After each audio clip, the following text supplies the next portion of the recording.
Bismillahirrahmanirrahim. Assalamualaikum warahmatullahi wabarakatuh. Alhamdulillahirabbil alamin. Salatu wassalamu ala asrafil anbiya'i wal mursalin wa ala alihi wa ashabihi wa man tabi'ahum bi ihsanin ila yaumiddin, amma ba'du.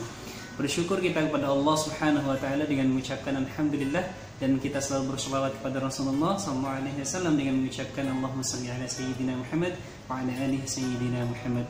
Teman-teman dimanapun antum berada, pada kesempatan kali ini adalah pertemuan ketiga dengan beliau.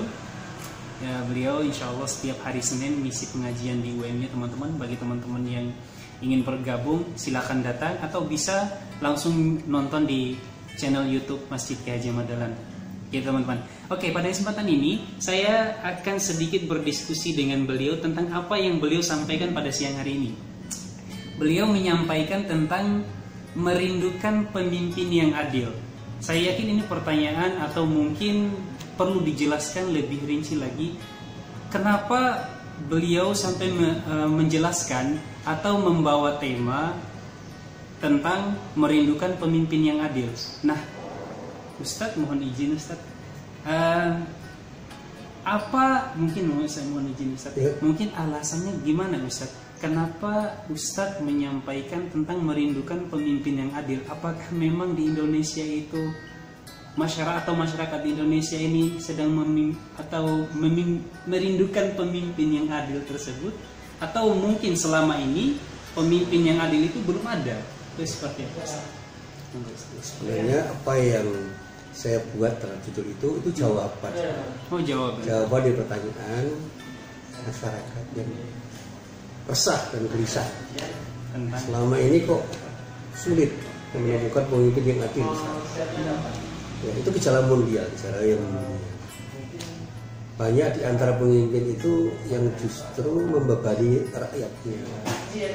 Dan saya katakan bukan hanya pemimpin formal, banyak pemimpin informal yang ketika mereka memimpin itu tidak dirasakan sebagai sebuah proses yang menyejukkan, tapi justru meresahkan. Sehingga rakyat yang dipimpin atau umat yang dipimpin itu merindukan satu saat muncul pemimpin-pemimpin yang betul-betul ideal.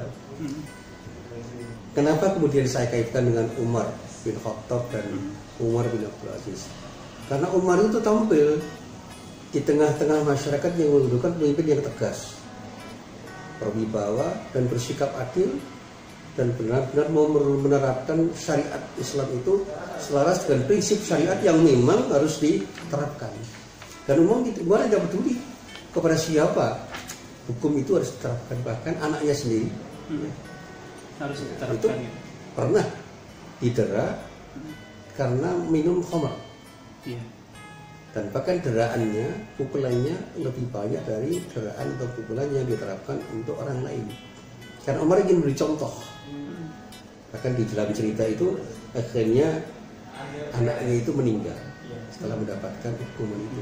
Bukan karena dihukum kemudian meninggal, tapi karena mendapatkan hukuman yang seperti itu. Mungkin pada saatnya anak itu merasa tidak nyaman dan kemudian sakit dan meninggal. Dan bahkan Umar bin Abdul Aziz itu menjadi dambaan pada waktu itu bukan karena hanya punya keberanian untuk bersikap, tapi memberi contoh bagaimana seharusnya pemimpin itu menjadi panutan bagi rakyatnya. Dia menjadi pemimpin yang sederhana hidupnya, dan karena kesederhanaan itu kemudian dianggap dia tidak mewakili kemewahan pemimpin-pemimpin sebelumnya yang memang pada saat itu di kalangan Bani Umayyah para pemimpin itu cenderung bersikap tidak sederhana, hidup mewah. Pemimpinnya begitu tampil Umar bin Khattab yang sangat sederhana, orangnya bersikap tawadhu, rendah hati, dan betul-betul peduli terhadap rakyatnya, punya kedekatan dengan rakyatnya, sangat dirasakan mencintai rakyatnya, rakyat mencintainya. Tapi hanya beberapa tahun, ya, diceritakan di dalam buku itu 2,5 tahun dia merintah dan dia meninggal, dan juga meninggalnya karena diracun. Apa yang dilakukan pemimpin tersebut sehingga beliau itu mendapatkan cinta dari masyarakatnya dan dia mencintai masyarakat? Dia betul-betul melakukan tindakan yang dibutuhkan oleh rakyatnya. Rakyat merindukan ada pemimpin yang menyejahterakan, pemimpin yang memberikan ketentraman, pemimpin yang bisa menerapkan hukum sesuai dengan apa yang harus diterapkan. Artinya apa? Punya konsistensi, tidak hanya berpikir tetapi bertindak. Dan dicontohkan oleh dirinya. Jadi dia memberikan teladan yang baik untuk bisa menerapkan ketentuan hukum itu apa adanya. Dan pada saatnya hukum yang diterapkan apa adanya itu ternyata memberikan dampak positif. Pada masa Umar, umat Islam mengalami kejayaan. Di masa Umar bin Abdul Aziz ada sesuatu yang lebih di antara sekian banyak pemimpin Bani Umayyah waktu itu memimpin. Rakyat itu merasa mendapatkan kesejukan dengan bertemu Umar bin Abdul Aziz sebagai pemimpinnya, karena dia cenderung tidak mengambil jarak dengan rakyatnya, dekat sekali dengan rakyatnya, dan kedekatan itulah yang kemudian membuat dia sangat dirindukan rakyatnya karena dia juga merindukan rakyatnya. Pertemuan antara dua cinta itu kan mengakibatkan adanya kerinduan yang terobati. Masya Allah, catat. Iya. Ketika kau cintai seseorang yang kau cintai dan kemudian cinta Anda berbalas dengan cinta yang sama, Anda berdua akan saling merindukan. Dan ketika rindu itu terobati dengan pertemuan antara dua orang yang cintai, disitulah ada kepuasan. Itu. Iya. Kita akan buat video sendiri soal itu. Tapi ini Ustaz ingin menanyakan soal itu. Soal Umar bin Abdul Aziz sama Umar bin Khattab itu kan dicintai oleh masyarakatnya dan beliau mencintai masyarakatnya. Tapi gini Ustaz, ketika beliau memimpin adalah beliau memimpin pada orang-orang kebanyakan mayoritas Islam, dan sehingga beliau dengan leluasa menjalankan apa yang diperintahkan Allah dengan pemimpin tersebut. Tapi yang menjadi masalah ketika ada suatu kepala negara, namun yang dia pimpin itu bukan cuma orang Islam, tapi ada juga orang non-Muslim di dalamnya. Nah, bagaimana caranya seorang pemimpin itu memimpin menjalankan perintah Allah, namun di dalamnya ada yang tidak seagama dengan beliau? Nah, bagaimana caranya mengambil sikap? Nilai-nilai Islam itu universal. Nilai keadilan itu universal. Nilai keadilan yang ditawarkan Islam itu tidak khusus akan dinikmati orang Islam. Sehingga seorang Muslim yang berislam dengan kafah itu juga akan memberikan dampak positif bagi orang yang dipilih meskipun tidak Islam. Contohnya seperti itu. Misalnya ketika orang yang beragama Islam itu menjalankan amanah sebagai seorang pemimpin yang bersikap adil dengan ketentuan hukum yang seharusnya diberlakukan, maka orang akan merasakan kenikmatan dari sikap adil seorang pemimpin itu. Misalnya ketika kita bicara tentang pembagian sembako, ya kan, tidak pandang bulu, siapapun rakyat yang harus mendapatkan dengan keragaman budaya dan agamanya akan mendapatkan haknya. Karena dalam muamalah tidak boleh orang mengurangi hak orang hanya karena tidak ada. Dalam muamalah kan ada prinsip universal. Kalau memang itu haknya, berikan. Satu contoh misalnya ketika kita bicara jual beli, orang Islam tidak boleh merugikan pihak manapun yang berinteraksi jual beli hanya karena berbeda agama. Dan orang Islam harus beri contoh bagaimana Rasulullah itu berbuat sesuatu ketika berinteraksi dengan orang Yahudi dan orang Nasrani. Mereka tidak pernah merasa dirugikan oleh kehadiran Nabi Muhammad SAW yang bersikap adil dengan nilai-nilai Islam yang dibawanya dan diterapkan di dalam kehidupan bernegara dan bermasyarakat. Berarti walaupun kita itu menjalankan apa yang kita terapkan hukum Islam di dalam, mungkin ada juga orang non Muslim di dalamnya, tapi akan mendapatkan kenikmatan juga. Kecuali dalam wilayah ibadah. Lakum dinukum al-yatim itu kan terkait dengan wilayah ibadah. Ya kita tidak boleh memaksakan kehendak kepada orang non Muslim untuk sholat prinsip. Walaupun kita seorang pemimpin. Iya. Mengajak boleh, tapi memaksakan kehendak tidak boleh. Dakwah itu kan mengajak. Dan kita sebagai pemimpin tetap harus membiarkan dan bahkan mengayomi, bahkan melindungi hak-hak mereka untuk beragama. Kalau saya sebagai pemimpin yang beragama Islam di tengah masyarakat Pak Jokowi, saya tidak boleh mengganggu gereja, tidak boleh mengganggu sinagog, tidak boleh mengganggu pura yang memang menjadi tempat mereka beribadah. Dan bahkan sebagai pemimpin saya harus bisa memberikan kontribusi dalam hal ibadah yang mereka lakukan tanpa harus terlibat dalam proses peribadatan mereka. Karena muamalah kita itu harus dihadirkan dalam rangka mengayomi dan memberdayakan orang yang kita pimpin. Makanya pertanyaan yang lebih kritis pernah ditanyakan, boleh nggak seorang kepala negara di sebuah negara yang majemuk penduduknya membantu pembangunan gereja? Bukan hanya harus, karena apa? Itu fasilitas yang harus diberikan ke mereka. Ini kan wilayah muamalah. Yang tidak boleh kita ikut beribadah seperti pada mereka. Berarti untuk ibadahnya tidak ikut, namun untuk membantu mereka supaya mereka beribadah dengan baik, itu merupakan satu keharusan. Karena kita harus mengayomi dan memberdayakan mereka, termasuk ketika mereka harus menjalankan ibadah menurut keyakinan mereka. Ini menarik ini Ustaz. Saya keinget salah satu daerah Ustaz, di mana daerah tersebut itu sangat unik Ustaz. Tapi mohon penjelasan Ustaz di soal itu. Ada suatu daerah ini, jadi ketika ada Idul Fitri, maka teman-teman yang non Muslim akan menjadi penjaga atau akan menjadi sapam untuk mereka. Namun pada saat hari tertentu mereka ke gereja, misalkan ya hari teman-teman kita yang mungkin seberang dengan agama kita, orang Islam menjaga juga mereka. Tapi ada sebagian ustadz yang mengatakan, kenapa kita harus ikut membantu? Agama mereka, agama kita ya agama kita. Ketika mereka ibadah, ya udah biarkan mereka ibadah, nggak usah dijagain. Nah, ini menurut ustadz seperti apa? Yang tidak boleh itu kita terlibat dalam proses peribadatan, ya kan? Yang tidak boleh sama sekali.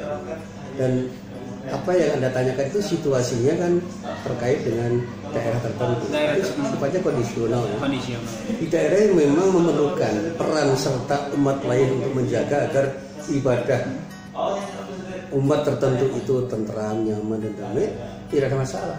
Yang tidak dibolehkan kita ikut terlibat dalam proses ritual peribadatan mereka. Kita sebagai orang Islam bertemu dengan hari Natal di mana banyak orang Katolik, orang Kristen di gereja. Dan ternyata mereka punya keterbatasan untuk menjaga keamanan wilayah gereja itu. Sehingga memerlukan bantuan mereka hanya terkait dengan wilayah muamalah supaya aman.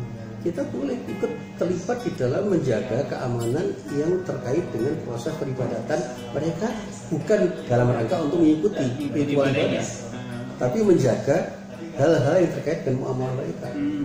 Jadi contoh gereja itu ternyata terletak di daerah yang rawan konflik. Kita boleh mengamankan agar tidak terjadi konflik. Boleh. Apalagi ketika kita menjadi aparat. Oh iya. Ya, itu menjadi lebih mungkin lagi dan bahkan menjadi kewajiban kita untuk terlibat karena itu tugas kenegaraan yang harus kita lakukan. Soalnya ini menarik juga sebenarnya kalau kita bahas itu akan panjang sekali. Tapi memang ada 2 tahun 3 tahun belakangan itu ada seorang polisi memang menanyakan hal tersebut. Saya ini orang Islam, tapi saya itu menjaga gereja yang beribadah. Gimana hukumnya gitu? Kadang ada yang bertanya seperti itu, Ustaz. Namun itu insya Allah lain waktu kita buat topik itu teman-teman. Karena kita topik sekarang bagaimana menjadi pemimpin yang baik atau merindukan pemimpin yang baik. Tapi ini Ustaz, pertanyaan terakhir. Ada seorang pemimpin, dia itu sangat di suatu negaranya itu bisa dikatakan pada saat itu miskin gitu Ustaz. Negaranya, ekonominya tidak terlalu bagus yang seperti itu. Namun dia memiliki beberapa uang, tapi uang ini hanya bisa diberikan oleh wilayah-wilayah tertentu. Ya, pada wilayah tertentu, tapi tidak semua rata. Nah, apakah ini bisa dikatakan pemimpin yang adil? Sedangkan wilayah yang lainnya itu membutuhkan juga, tapi karena uang ini sedikit, akhirnya hanya memberikan ke wilayah tertentu. Akhirnya masyarakatnya marah seperti itu. Nah, apakah yang dilakukan seorang pemimpin ini sudah adil seperti itu? Iya, diperlukan sikap bijak. Nah, seperti itu. Karena kita tidak boleh melihat sesuatu itu secara parsial. Kita harus melihat secara komprehensif. Ketika semua orang membutuhkan dan kita punya sesuatu yang sedikit, ya, kalau memang lebih baik diberikan kepada semuanya, bagi rata. Atau ketika ada sesuatu yang harus diprioritaskan, kita juga harus melihat dampak dari tindakan kita. Ketika kita berikan pemberian itu dengan prioritas tertentu, mungkin enggak dampak buruknya itu akan terjadi dan bahkan lebih besar dari dampak positifnya. Maka di dalam prinsip muamalah, ketika ada sesuatu yang ketika kita lakukan itu berdampak positif dan juga bisa berdampak negatif, kita pertimbangkan mana yang harus kita prioritaskan. Kalau dalam logika usul fikih kan darul mafasid muqaddam ala jalbil masalih. Jadi menghindari sesuatu yang buruk itu harus lebih diprioritaskan daripada mendapatkan sesuatu yang baik. Tapi itu kan tidak mutlak-mutlakan, mutlak seperti itu. Ketika dampak positifnya itu ada dan lebih besar, dampak negatifnya kecil, boleh jadi dampak negatifnya itu harus kita abaikan untuk sementara di tempat tertentu. Karena apa? Ada dampak positif yang jauh lebih besar, yang nanti pada saatnya harus kita jelaskan kepada orang-orang yang mungkin tidak akan bisa menerima kebijakan yang kita lalui, kita berikan, kita lakukan. Dan kita punya kewajiban untuk menjelaskan. Ini kan persoalan komunikasi. Komunikasi politik antara pemimpin dan yang dipimpin itu harus tepat. Dan kadang-kadang seorang pemimpin itu tidak punya keterampilan untuk berkomunikasi dengan orang-orang yang dipimpin. Nah, komunikasi politik yang jelek itu akan bisa melahirkan sesuatu yang jelek juga. Maka keterampilan berkomunikasi itu menjadi sangat penting bagi seorang pemimpin. Meskipun orang itu bisa berbuat baik, tetapi ketika dia tidak punya keterampilan berkomunikasi, kebaikan yang dilakukan oleh orang itu belum tentu akan direspon baik oleh orang. Berarti memang sangat penting seorang pemimpin memiliki komunikasi yang baik. Keterampilan berkomunikasi. Skill. Jadi berarti seorang yang sudah menjadi pemimpin itu harus berlatih untuk bisa berkomunikasi dengan sebaik-baiknya dengan orang yang dipimpin. Sehingga proses komunikasi yang baik itu akan melahirkan sesuatu yang baik. Itu harapannya. Ya, bahkan sesuatu yang buruk sekalipun ketika dikomunikasikan dengan baik bisa jadi diterima oleh orang.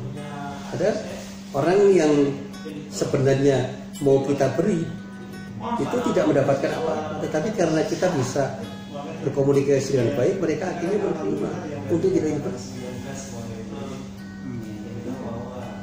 Dan inilah kepiawaian seorang pemimpin yang punya keterampilan berkomunikasi itu ternyata dalam banyak hal akan menghasilkan sesuatu yang jauh lebih baik. Dari pemimpin yang jujur sekalipun. Jujur itu penting, tapi kalau orang yang jujur itu tidak punya keterampilan berkomunikasi, kejujuran yang dia miliki itu tidak akan berbuah menjadi sesuatu yang baik. Jadi orang jujur itu juga harus cerdas. Maka Nabi itu punya sifat yang 4 yang masing-masing sifat itu melekat. Dia bukannya kejujuran, dia sidik, punya kejujuran yang luar biasa. Tapi dia juga cerdas, punya sifat patona, dan punya sifat tablik, punya kemampuan berkomunikasi dengan baik, ya kan? Dan amanah, ya punya komitmen yang jelas untuk melaksanakan tugas yang seharusnya dilaksanakan, sehingga dia punya sikap profesional di dalam bertugas. Sebagai seorang rasul, dia sangat profesional, sehingga apa yang menjadi tugas kepimpinannya dijalankan dengan baik, sehingga dia berhasil memimpin umatnya. Dan itu yang juga dicontoh oleh para sahabatnya yang kemudian berhasil memimpin rakyatnya. Saya yakin Abu Bakar, Umar dan yang lain-lain itu belajar dari Rasulullah. Cuma karena situasi dan kondisinya tidak sama persis, ada sebagian dari mereka yang gagal untuk menerjemahkan kepemimpinan Rasulullah itu menjadi sebuah kepemimpinan yang bisa berakhir pada sesuatu yang positif. Sehingga ada kritik misalnya, Umar tidak terlalu berhati-hati di dalam menjaga dirinya, sehingga dia terbunuh oleh orang ketika satu sholat. Ya, dia punya kepasrahan yang luar biasa kepada Allah, tapi akhirnya dia terbunuh. Umar juga kurang berhati-hati di dalam memanage proses pembunuhannya, sehingga di akhir kepemimpinan dia mengalami pemberontakan yang akhirnya dia terbunuh dalam pemberontakan itu. Terlepas dari apakah dia itu baik atau buruk, syahid atau tidak, tetapi dia mengakhiri hidupnya dengan terbunuh. Sehingga pencitraan kepemimpinan Utsman itu seringkali gagal. Sering gagal karena tidak semua orang merespon positif, termasuk Ali. Ali terbunuh oleh Ibnu Muljam, ya kan? Sehingga dianggap dia gagal itu memimpin, meskipun dia orang baik. Makanya menjadi orang baik itu penting. Tetapi menjadi orang yang terampil komunikasi itu juga menjadi sesuatu yang harus menyertai kejujuran dia dan kebaikan dia ketika dia diri. Banyak orang yang gagal untuk mencitrakan dirinya sebagai orang yang layak untuk memimpin rakyatnya, sehingga rakyatnya tidak memilih, padahal orang ini baik. Tapi karena kegagalan dia berkomunikasi dengan orang-orang yang seharusnya memilihnya, dia tidak terpilih menjadi pemimpin yang didambakan oleh rakyat. Berarti memang yang namanya pencitraan itu berarti boleh, tapi asalkan pencitraan yang baik, yang jujur. Ya, jadi dari tidak dibuat-buat. Yang tidak dibuat. Artinya apa? Ada sesuatu yang natural. yang kemudian melahirkan sesuatu yang oleh masyarakat dipahami apa adanya. Nah, yang sekarang terjadi kan pencitraan itu dibuat secara tidak natural, dibuat-buat, sehingga rakyat tertipu oleh pencitraan orang yang dipilih menjadi pemimpin. Begitu terpilih menjadi pemimpin, ternyata dia mengecewakan rakyatnya. Nah, itu dia teman-teman. Kalaupun ada pemimpin yang sebelum menjadi pemimpin dia itu melakukan pencitraan, teman-teman sudah kasih tahu, tidak usah kami jawab di sini. Yang jelas hukumnya kami sudah jawab di sini. Bagaimana caranya menjadi seorang pemimpin yang baik? Bagaimana sih? Kenapa itu perlunya seorang pemimpin yang baik dan sebagainya sudah dijelaskan juga semua sama ustadznya. Bahkan bagaimana cara berkomunikasi antara pemimpin dengan masyarakat. Masya Allah itu sangat penting sekali. Dan contoh yang paling baik adalah dari Rasulullah SAW. Dan semoga kita berdoa bersama kita mendapatkan pemimpin yang baik, ya seenggaknya mirip-mirip Khalifatul Rasul. Mungkin itu pada kesempatan kali ini, mudah-mudahan bermanfaat dan terima kasih banyak Ustaz atas waktunya. Terima kasih. Kita tutup teman-teman. Billahi fisabilil haq fastabiqul khairat. Wassalamualaikum warahmatullahi wabarakatuh. Waalaikumsalam warahmatullahi wabarakatuh.